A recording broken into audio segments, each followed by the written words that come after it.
Eres un estudiante normal y corriente. A pesar que tu país está en crisis económica, te esfuerzas para salir adelante. Termina tu clase y te vas despidiéndote de tus amigos. Llegas a tu casa cansado y decides encender tu PC para ver series y almorzar. Estás tan cansado que te quedas dormido y dejas encendida tu PC reproducida. Te despiertas porque notas que se ha ido la luz, pero para ti es normal ya que es costumbre que se vaya en tu país. Pero notas que se ha ido en toda tu ciudad y sientes que algo anda mal. Escuchas a la gente hablando diciendo rumores de que se fue la luz nacionalmente en todo tu país y que se tardará 2 semanas en regresar. El rumor se recorre en tu ciudad y la gente entra en caos y empiezan a manifestar afuera de industria eléctrica de tu país sin saber la causa del apagón. Escuchas como la gente de tu ciudad están protestando y pelean con la policía y también hacen saqueos. Se empiezan a escuchar disparos y gritos de la gente. Ves como la policía golpea a la gente y dispara al aire. 3 días después del acontecimiento llega la luz, pero desde ese día sientes paranoia porque puede volver a pasar. Incidente apagón eléctrico nacional en Venezuela. Eres un conductor que transporta gasolina, eres muy comprometido en tu trabajo. Un día llevas un gran cargamento de gasolina, pero tienes mucho sueño. Das un pequeño parpadeo y ves que te volcaste con tu camión. Afortunadamente saliste ileso. Muchas personas aprovechan para sacar gasolina del camión. A alguien se le ocurre extraer la batería del camión. Mala idea. El camión explota junto el cargamento de gasolina que aún quedaba. Miles de personas están agonizando entre el fuego. Son llevadas al hospital por quemaduras de 3er grado y algunas quedaron irreconocibles. Y desafortunadamente la gran mayoría muere. Incidente tragedia en Tasajera, Colombia, mediados del 2020. La explosión en Tasajera tuvo lugar en el corregimiento de Tasajera, municipio de Pueblo Viejo, Colombia el lunes 6 de julio de 2020. Un camión cisterna que transportaba gasolina hacia Barranquilla por la transversal del Caribe, se volcó en el corregimiento de Tasajera. Al momento del conductor de hacer una maniobra, o tener un microsueño, el vehículo pierde estabilidad y se sale de la vía provocando el accidente. El conductor resultó ileso.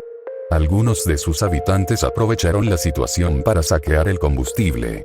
Cuando intentaron robar por extracción la batería del vehículo, el líquido explota dejando a 45 personas sin vida y al menos 19 heridas.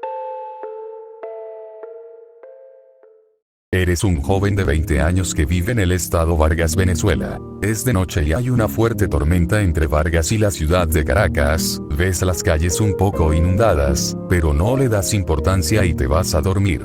En la madrugada ves mucha gente gritando y corriendo como si escaparan de algo, mientras tu familia te dice que tienen que irse. Pero espera, ¿qué fue ese estruendo?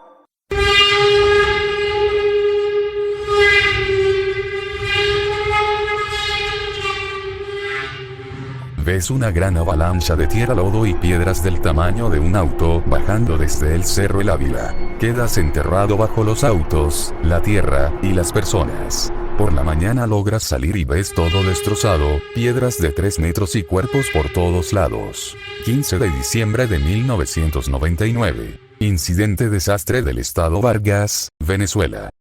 El cerro El Ávila que conecta Caracas con Vargas, ciudad costera de Venezuela, tuvo un deslizamiento de tierra inmenso que bajó por todo el estado Vargas y destruyó toda la ciudad. Hay gente que dice que el cerro había perdido un trozo y ese fue el que cayó en la ciudad. Hasta hoy se han reportado más de 100.000 desaparecidos sin rastro alguno.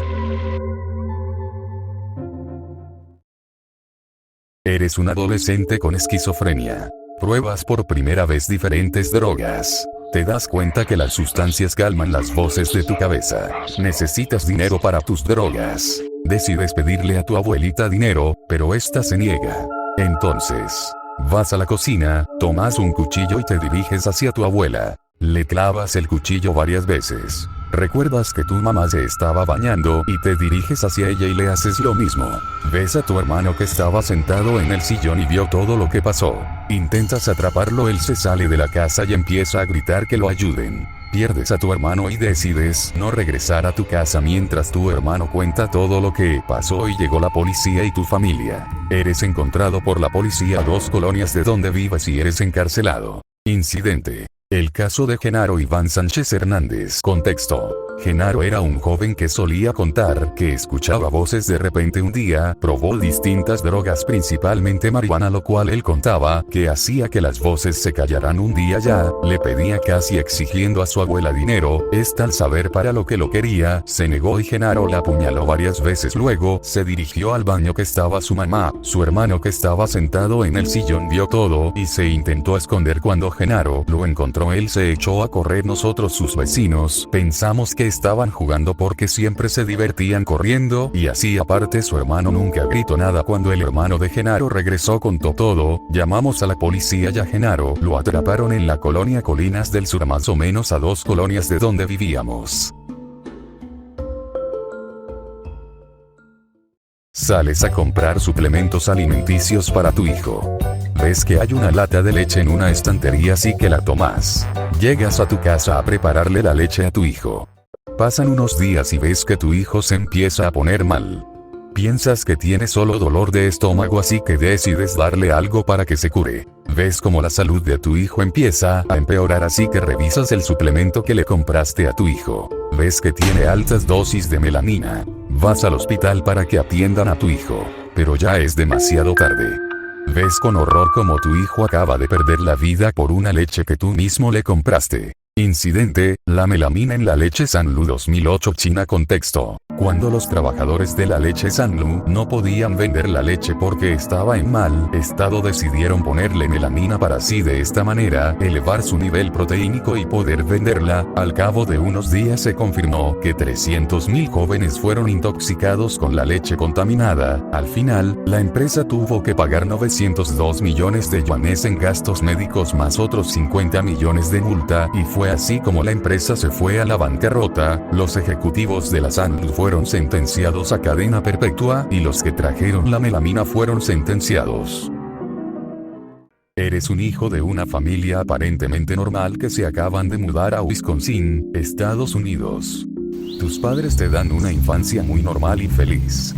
Desde pequeño te daban ganas de cazar pequeños animales y poner sus cuerpos en frascos. Ante los adultos te mostrabas como un chico muy normal e inocente, pero estando solo eras una persona muy educada y tranquila.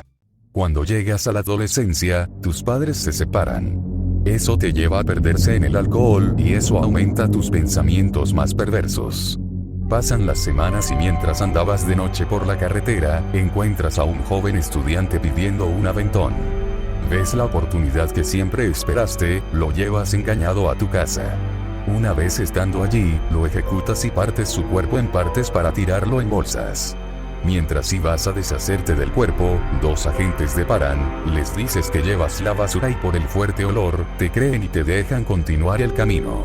Haces el mismo acto atroz en un total de 17 veces en poco más de una década.